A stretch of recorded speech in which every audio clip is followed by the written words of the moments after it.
Good morning, everyone. My name is Beth Worrell, and on behalf of the National AI Centre, it's my privilege to welcome you today to today's webinar with Standards Australia and some global leading experts in the AI Management System Standard. So before I start today, I want to first acknowledge the lands that we meet upon today as the traditional lands of the Aboriginal people and Torres Strait Islanders. I want to acknowledge and welcome everyone to the call today, and particularly those who are Indigenous Aboriginal and Torres Strait Islander people. I have the privilege of living and working on Kaurna land down here in South Australia, and it's just a wonderful space to grow up and live. And I want to acknowledge all of the people that are joining the call today. Before we start today, I wanted to just very quickly talk about the National AI Centre. We were established a few years ago now with support from the Department of Industry, Science and Resources. We have two key foundational partners, Google and CEDA, and we're very grateful for their support and continuing involvement in our operations. We exist to do a couple of key things. So we focus on growing Australia's AI ecosystem, and we also work to support small and medium-sized businesses access and learn more about AI. The particular program that I run is the Responsible AI Network, and we have a number of key partners with whom we work, including Standards Australia, and we are very grateful for their contributions to really driving and uplifting Australia's AI practice. We are very interested in hearing from organisations who might be interested in working with us on Australia's AI, responsible AI practices. Please get in touch with us. Equally, please join our community and please make sure that you subscribe to the National AI Centre for our email updates. We run these events all the time and we have excellent content coming up for you, as well as all of our recorded webinars online. So it's a fantastic resource for those interested in artificial intelligence and using these tools in a responsible, ethical way. I want to quickly acknowledge that we have recently launched Australia's AI Sprint. So for any organisations out there, or perhaps you know organisations that are developing AI solutions or are startups looking at this space, please make sure that you find further information online about this program. There's a heap of resources and prizes up for grabs, and it's going to be a fantastic resource and again, an excellent catalyst for organisations that are looking at developing solutions in the AI space. So with that, I will hand over to Soraya and the Standards Australia speakers. Thank you.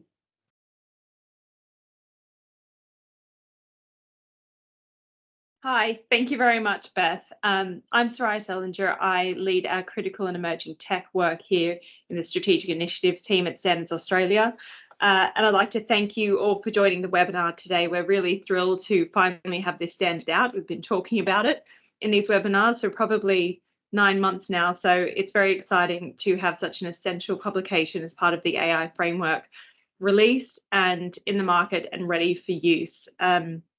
Today, we're going to go through some of the key factors that make this standard so relevant and so informative. And before we go much further, I'd just like to acknowledge the land on which Standards Australia meets today, which is the Gadigal people of the Eora Nation. They are the traditional landowners of this land here in Sydney. Following the presentation today from our 4 speakers, there will be a chance for Q&A. So please drop any questions in the chat as you go. Don't worry about whether they're relevant to the topic at the time. We have a team that will pull them all together and we will try to get to them. If there's a lot of questions and we don't get to them, we can pull together an FAQ document afterwards, which we'll distribute. In addition, you might see a little barcode down the bottom corner with a QR.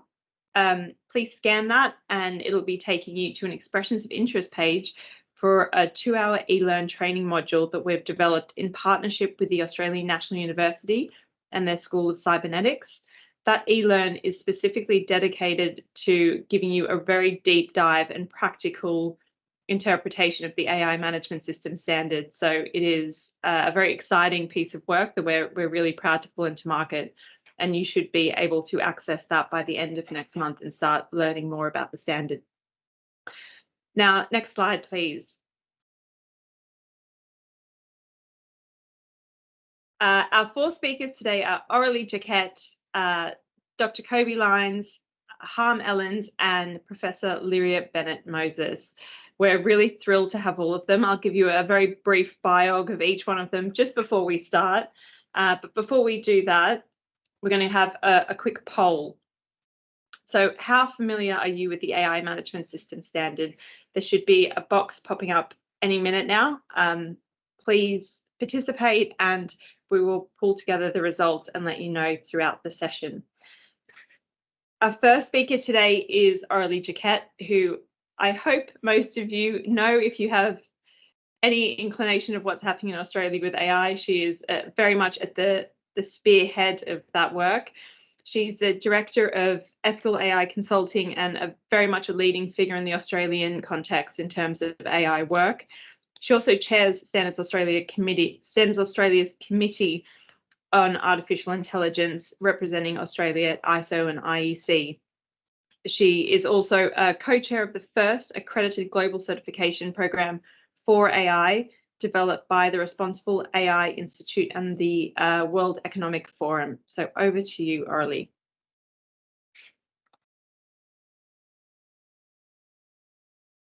I think you're on mute, Aurélie. Starting well.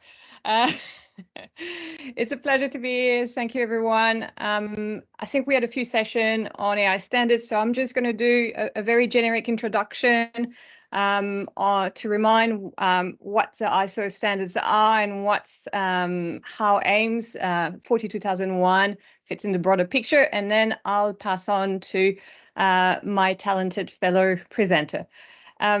So what are the ISO International Standard on AI? If you've not been in our previous session, you will know that standards are pretty much, what we explain is that standard fits in pretty much everything we do. They're fairly invisible in the cars that you drive, in the building that are being built. So they are part of everyday life, and they make sure quality products and services are built and delivered. So what our work is with the committee and the experts that are on the call is we working on international standard, the ISO standard on AI. So we ensuring that through the standards that are being developed, that AI is built in a safe and responsible manner. These are a few numbers on the screen that shows that we have been quite active. Since 2018, there's 25 standards that have been published, 31 that's in development. So you see, no time for the rested. So we have plenty to keep us busy. Currently, there's 64 countries involved, so very much a global initiatives with over 150 experts from all around the world.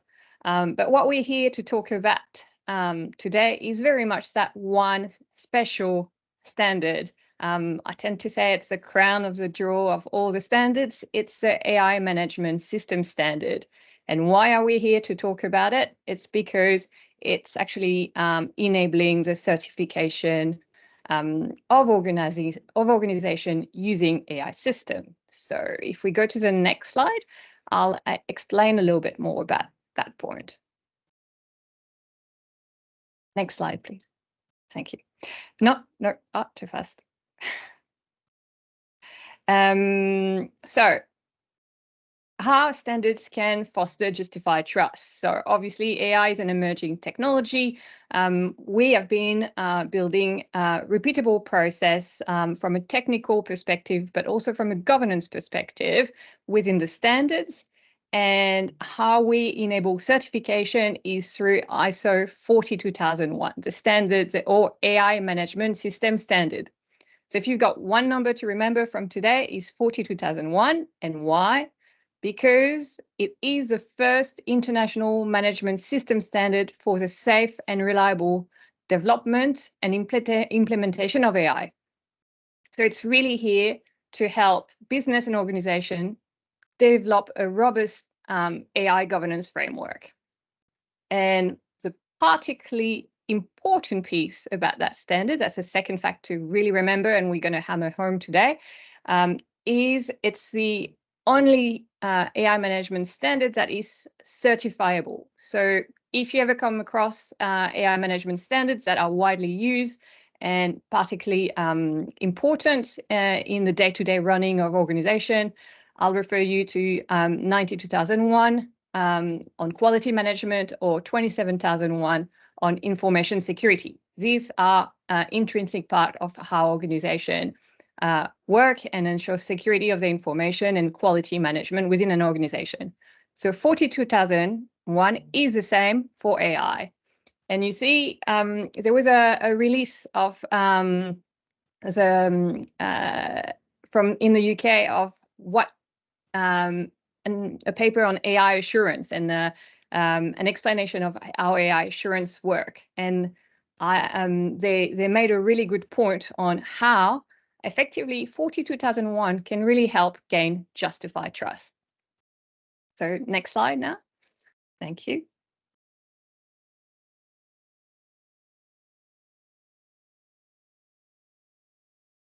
So as I said, ISO 42001 is enabling certification. That's the key differentiator.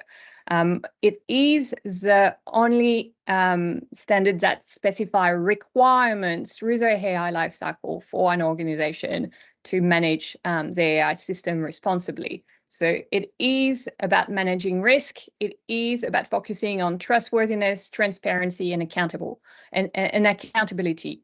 So very much implementing all those AI ethics principles that we've been discussing in the past. What's important to know, the AI management system standard is a map, it's a building block on the work we've done on data, model, and organizational governance. Next. Obviously, one of the important aspects of the AI management system standard, it's that it's interoperable, and it's creating a lot of attention. You see in the US, NIST already did a roadmap as part of their roadmap on the AI management framework. They actually mapped to the AI management system standard, and this is an extract from it. So you actually see how the two processes are very much aligned. So again, that's showing how adopting as an AI management system standard is allowing to build block and allowing interoperability. Next. Similarly, in the EU, you'll see that the way the EU AI Act is, there's a legislation that's been passed, but it's relying on standard, on European standard. And effectively, the EU Commission has been part of our work since the very beginning in 2018. Next slide.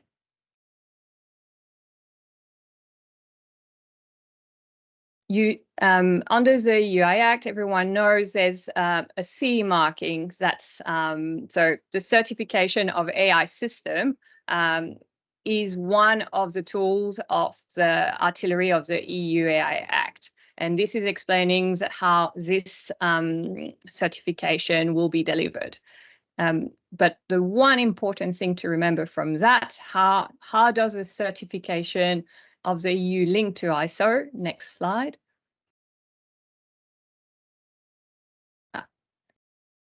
Sorry. It's I jumped a little bit. So the way it links to the two links together is effectively there's an agreement that allow us to work very closely together between the European standards body and the work that we lead at ISO. So there's an agreement there where we proactively work together to make sure that the ISO standards are informing the European standard. So, which lead me finally to this last slide. Why should organization implement 42001? it's very much because this ISO standard allow the development and use of AI systems that are trustworthy, transparent, and accountable. It's allowing organizations to implement those principles because we are delivering through the 42001 robust, reputable process that are recognized internationally. So on that note, I'll pass to my colleague, Harm, to give you a bit more information and depth into how 42001 works within its ecosystem. Thanks, Aurelie. We're going to jump to Kobe next, actually. Sorry. All good. Kobe is an honorary senior fellow at King's College, and she provides us with expert advice on them as part of a member of Standards Australia's AI Standards Committee. She's co-founder of the IEEE's Responsible Innovation of AI and Life Sciences, and she's an advisory board member of multiple other AI initiatives. Over to you, Kobe. Thanks, Soraya, and thanks to everyone for having us here to have this talk.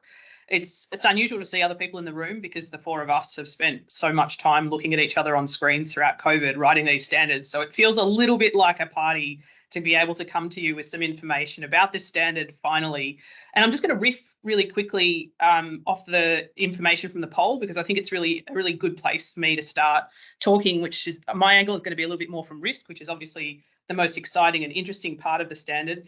No, not really. We all have interesting parts, but it's really interesting that nearly 6% have purchased the standard on the call. And I suspect this is already a self-selecting group, because if you're attending this meeting, you're probably already interested in how to implement. But that number of people who have said that they've purchased the standard is actually fairly indicative of a lot of businesses. So at the moment, a recent MIT study said that something like 90% of companies think they need to do something to govern AI. They know that they need to be moving in this space. About 6% have policies. And I'm going to talk about policies, people and processes, and through a risk lens today. But before I do that, I also wanted to situate this conversation about standards a little bit more.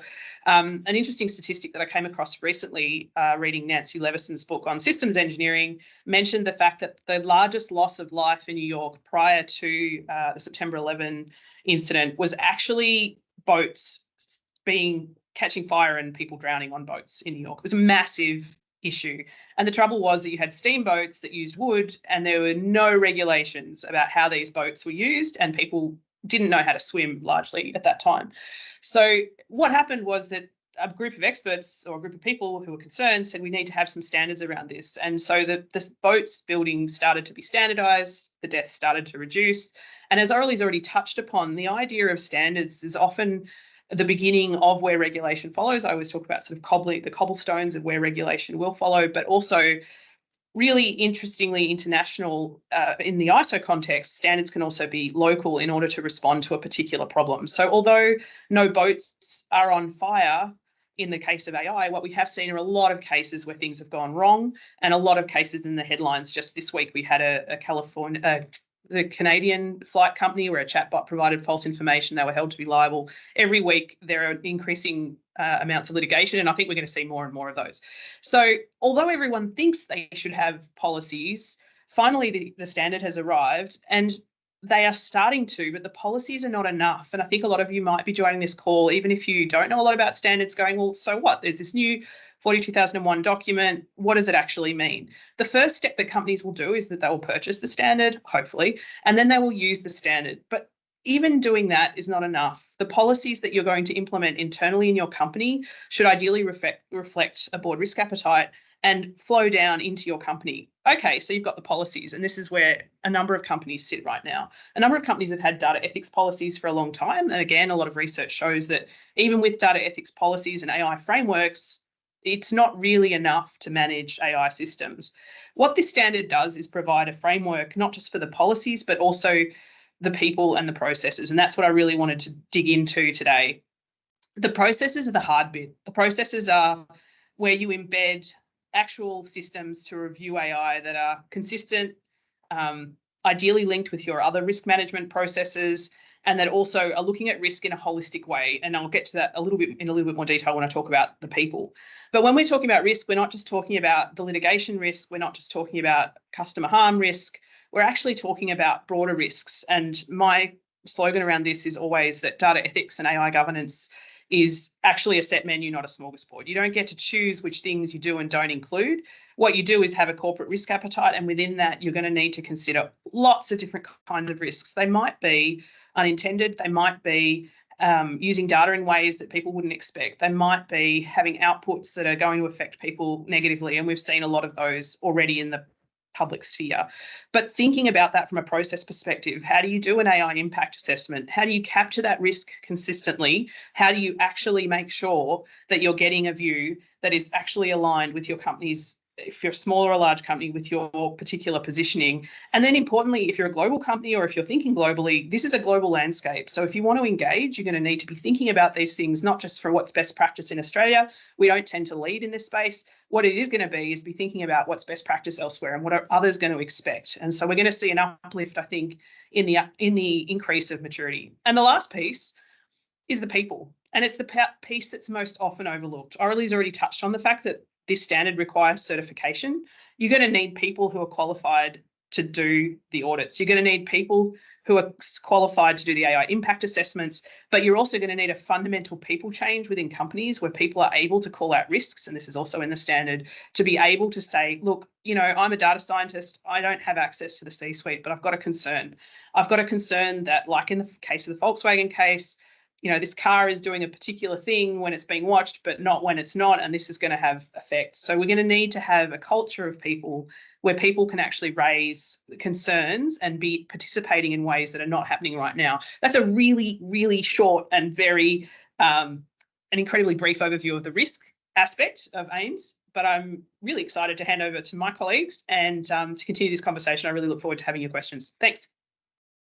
Thanks, Kobe. Some really great points made there. We're going to quickly have a poll. So again, same function. You'll find it in the box on the webcast on the right-hand side. How likely is it that your organisation is going to implement something like an AI management system standard? That will run throughout this presentation, so please use that. Next, we're going to pass over to Harm Ellens. Harm is the Director of Advisory Services at Virtual Inc. in Australia. He possesses over 2 decades of AI experience, specialising in technical, ethical and business facets. He co-chairs the ISO IEC Standards Committee and Working Group 3 on trustworthiness, and is generally looking at overarching goals in fostering responsible, ethical, sustainable and inclusive AI practices for stakeholders. It is with great privilege to welcome Harm to the conversation.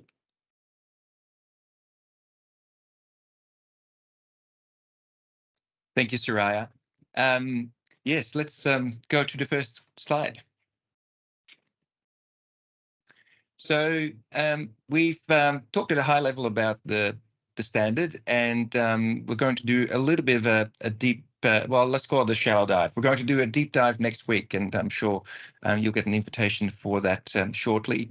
I'd like Kobe did, first of all, acknowledge the wide group of Australian experts that have made a contribution to this. So the 4 of us certainly have been involved, but we had a large group of experts from industry, from academia, and from government very, very actively participate. And there are whole sections that are in the standards that wouldn't have been there if it wasn't for the advocacy of the Australian experts. So I really, really want to express my gratitude for their voluntary contribution into all of this. So the management standard is a horizontal one, which is sort of another word for maybe generic or neutral.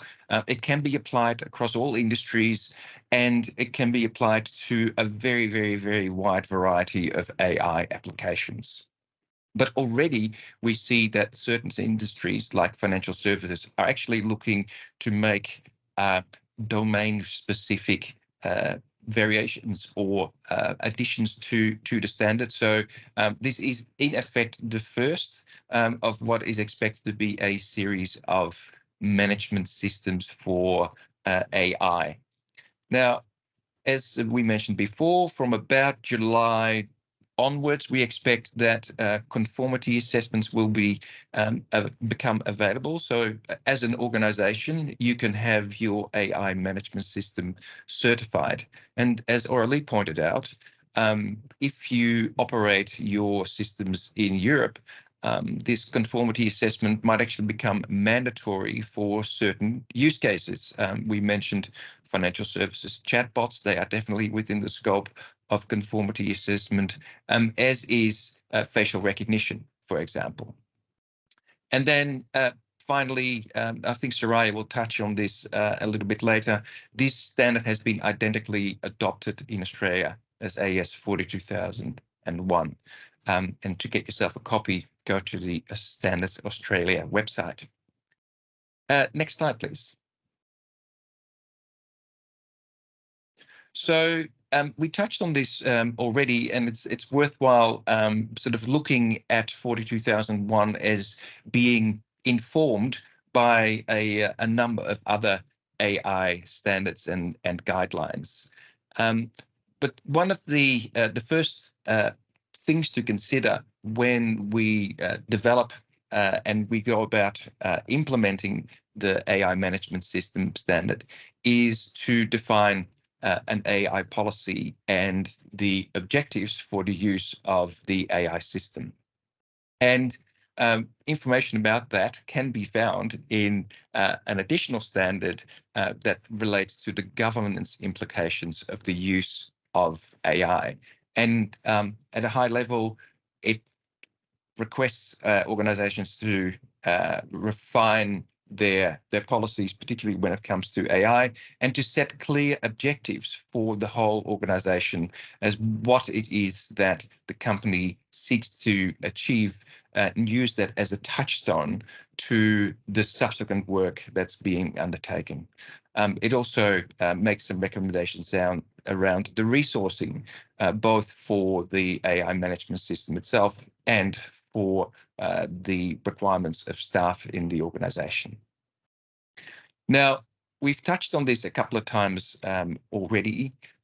We talk about risk management a lot, and there's a separate standard that helps organizations identify which risks are specific to AI. And to further help you inform about the thing that makes an AI system different from a general IT system, there is a free standard, 22989, that can give you an insight into what the management system expects you to manage from an AI ecosystem perspective.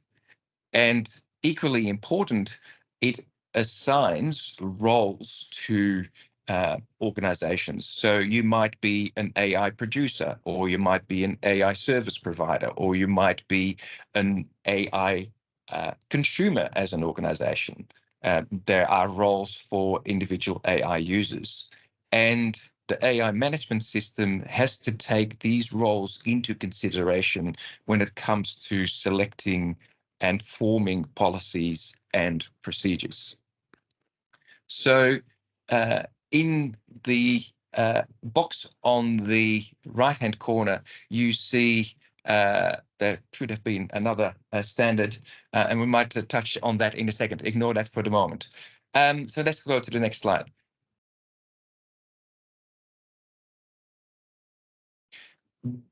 Aurélie touched in her introduction on the fact that these standards are formed as almost as an ecosystem, which means that many of the various other ISO standards inform how these management systems operate and are constructed. And if you are a professional risk manager, you will be very, very familiar with the 31000 series of risk management. And when you review 42001, you will see a great deal of familiarity there. Similarly, if you are from a general quality management background, or you are an information security expert, or you are familiar with privacy regulations, you will find that all of those standards follow a similar approach, and that the approach that 42001 follows will literally feel very, very familiar. We go to the next slide.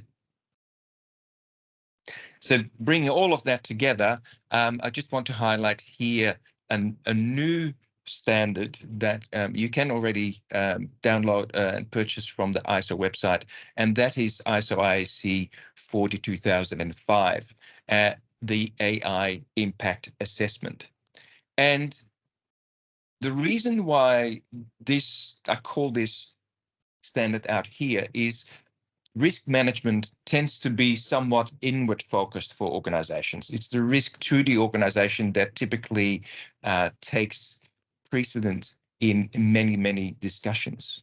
So over the years, additional practices have emerged that particularly focus on the literally the impact that a system might have on the end users, those that are affected by the use of that particular system. And 42001 will provide deep guidance on how to perform an impact assessment.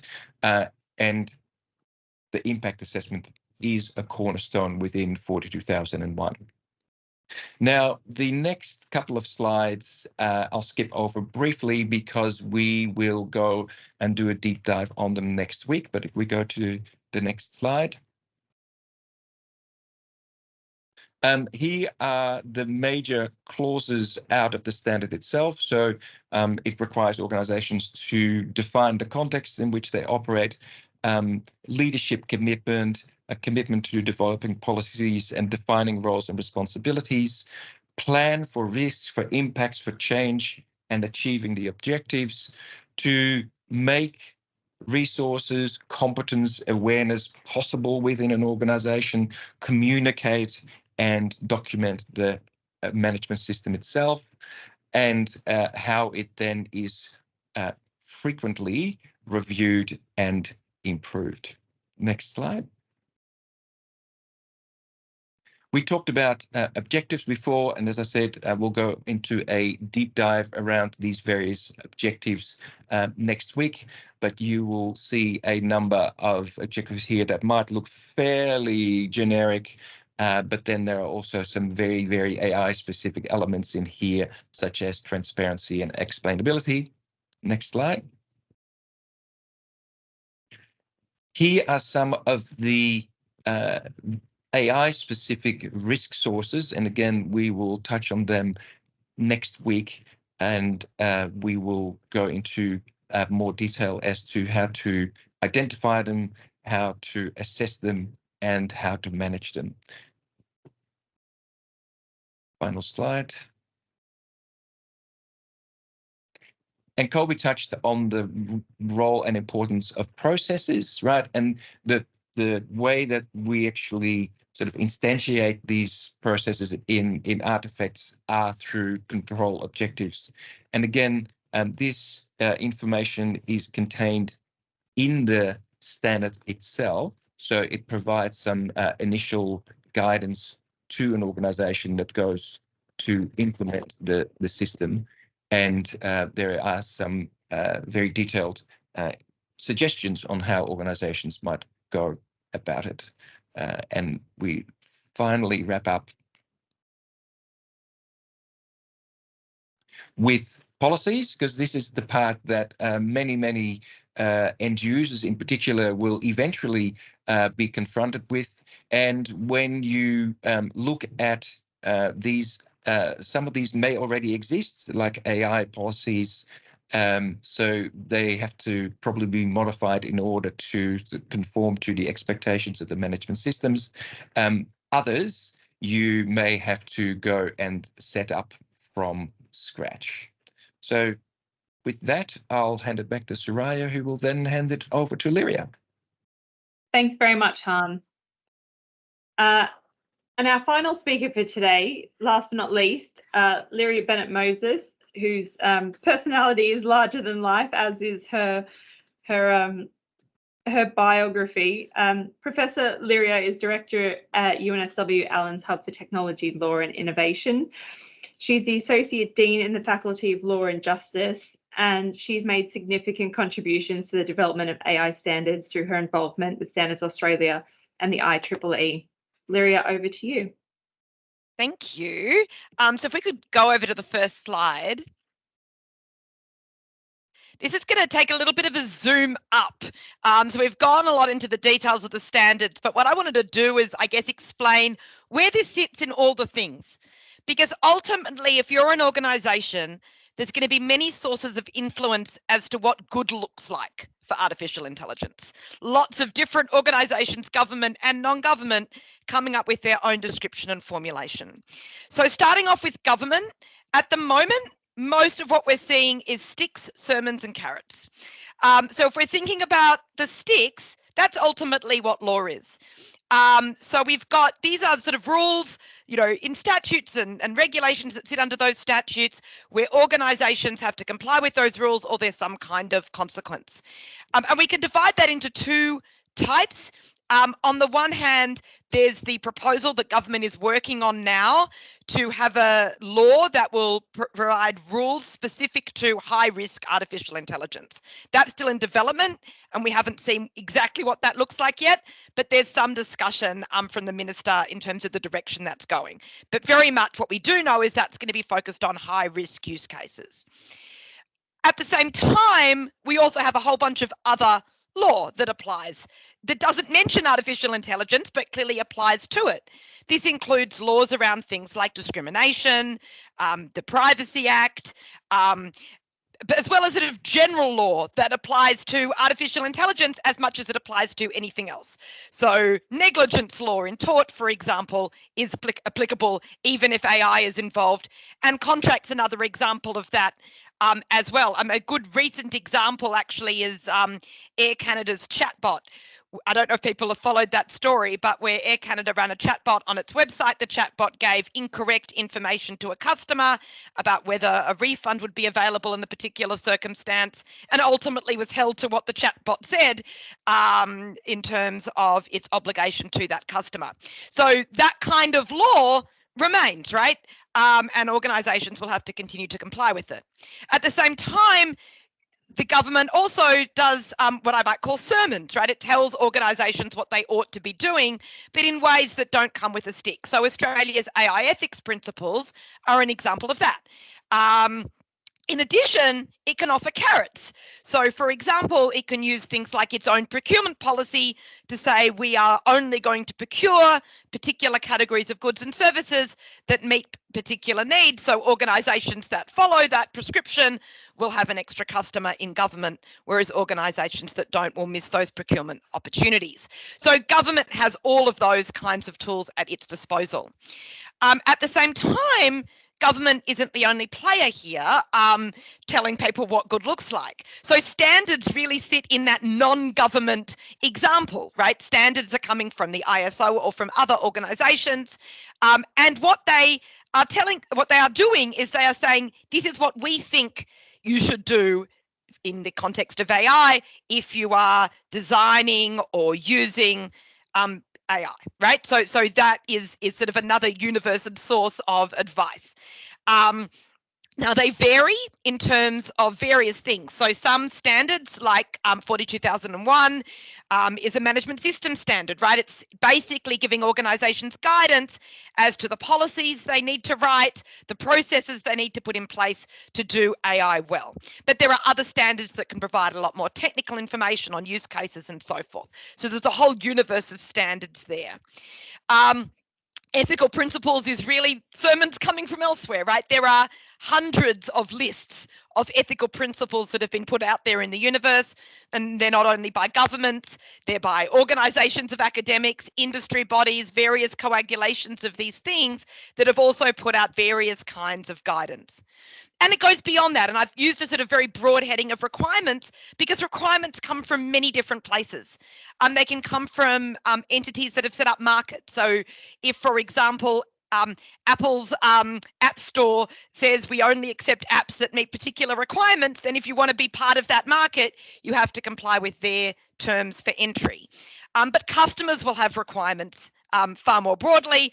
Insurers may have requirements associated with particular insurance products, so that if you want to get insurance in a particular kind of insurance, you might have to meet their requirements, and requirements might come from things like being a member of an industry association. So requirements can come from a whole bunch of different places. But I guess the core point of all of this is that standards are just one thing in this broader universe. But having said that, they have a really important role to play.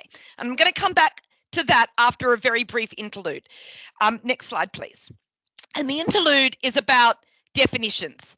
Because when I say everyone has a different vision as to what good looks like for artificial intelligence, everyone also has a different meaning that they ascribe to the word artificial intelligence. So in the standards universe, in ISO IEC standards, you can find the definition of artificial intelligence in 22989, which is sort of the basic conceptual standard that sits behind all of the AI standards. And I've put its definition there on the screen. Now that was actually put in place to largely mirror the original OECD definition fairly closely, and you can sort of see the OECD definition below.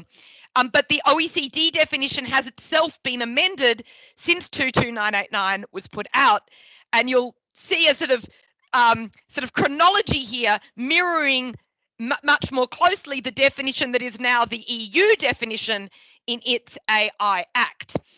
So lots of different meanings.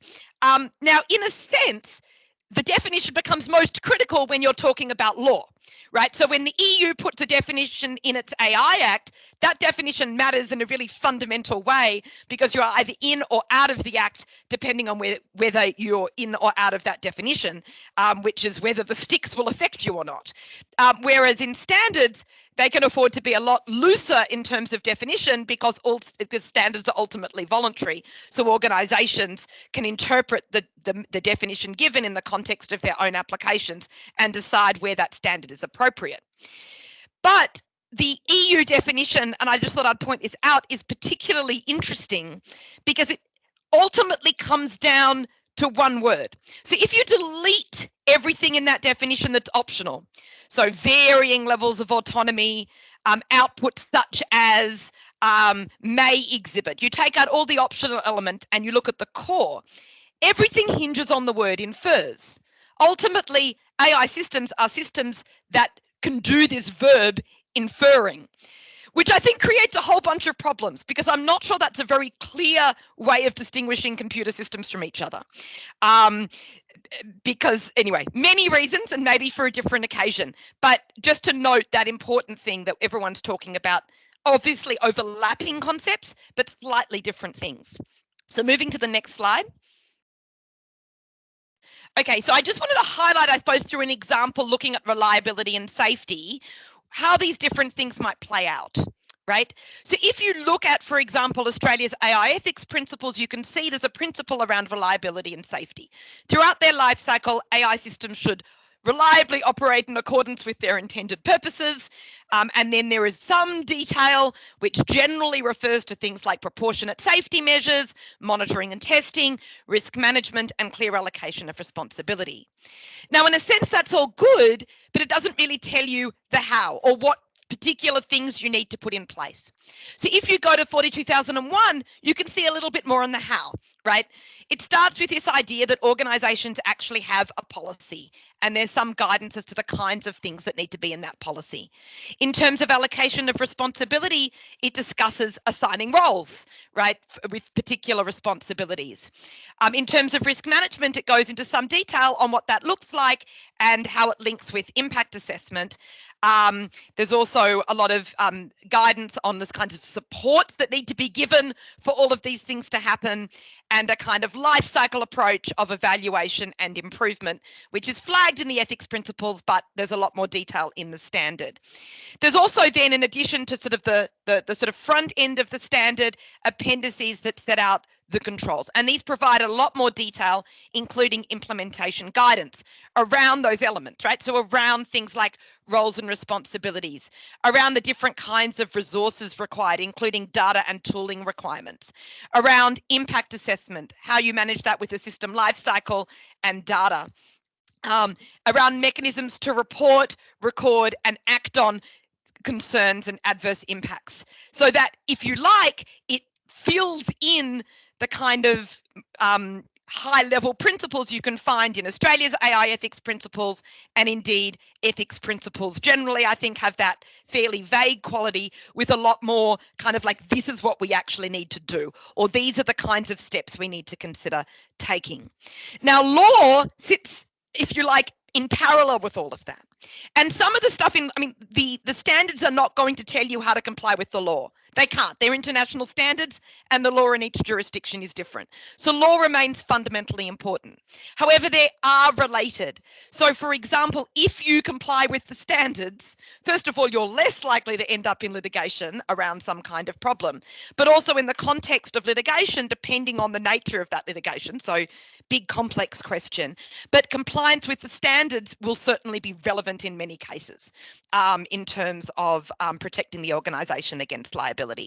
So standards have a role with respect to law, but they're not the same thing as the separate obligation to comply with law. So that's kind of my overall very high level view, and happy to take questions. Thank you very much. Thank you very much, Lyria. So we are going to move straight to some Q&A. We've had some really great questions from the audience, so we're actually going to start there. Kim Worthington's asked, because the standard is voluntary, what drive is there for organisations to adopt it? Also, how countries can remain globally competitive with upholding or regulating AI when they have different approaches, i.e. the EU versus the US regulatory frameworks. So I will throw that to our presenters and see if no one wants to put their hand up, and if we have any takers. If not, I will throw Aurelie over to you.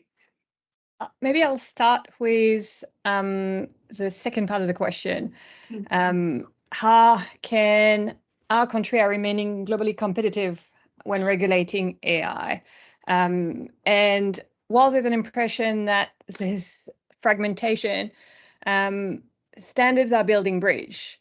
You see NIST as recognized at 40,001, and the work that ISO is doing is a key pieces. So they effectively mapping to that work.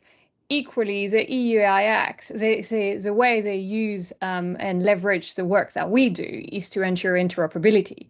So that question of interoperability is very front of mind.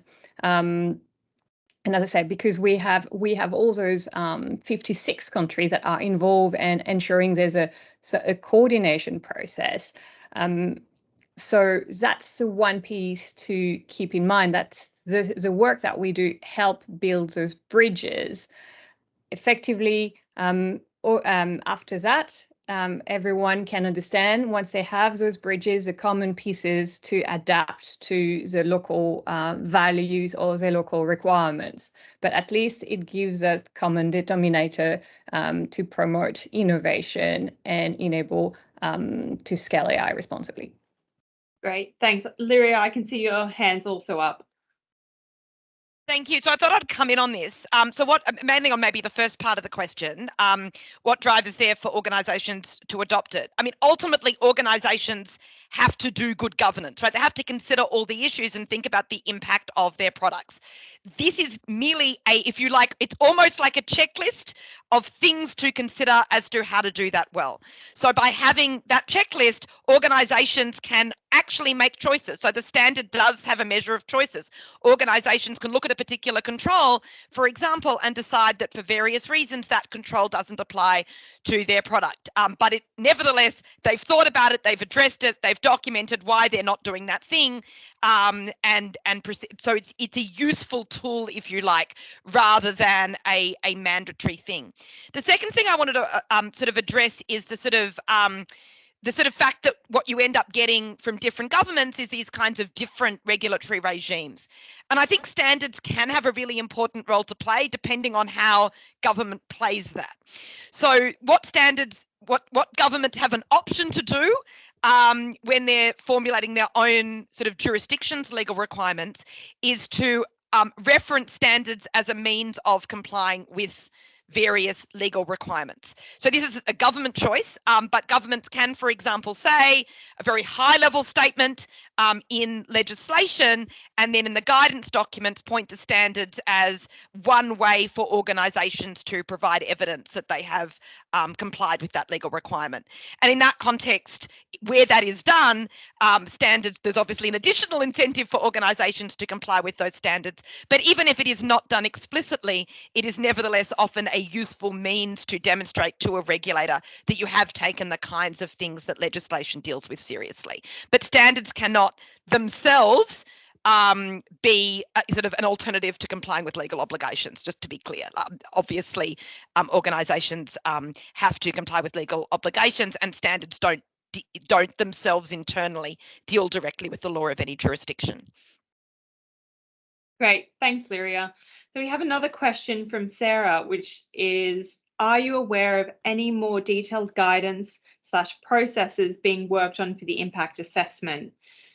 We're working on an AI impact assessment currently framework, and she's curious to hear how other people are approaching that.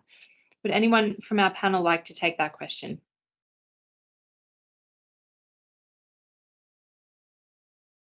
If I'm not, happy. go on. Thank Happy you. to field it if no one else will. So I think, I mean, the question on everyone's lips is, how do you do impact assessments and what does this actually mean? So again, we've talked at a really high level about this standard. This is a parent standard and there are baby standards that are coming under it. And one of those baby standards actually has very explicit instructions on how to do some of these.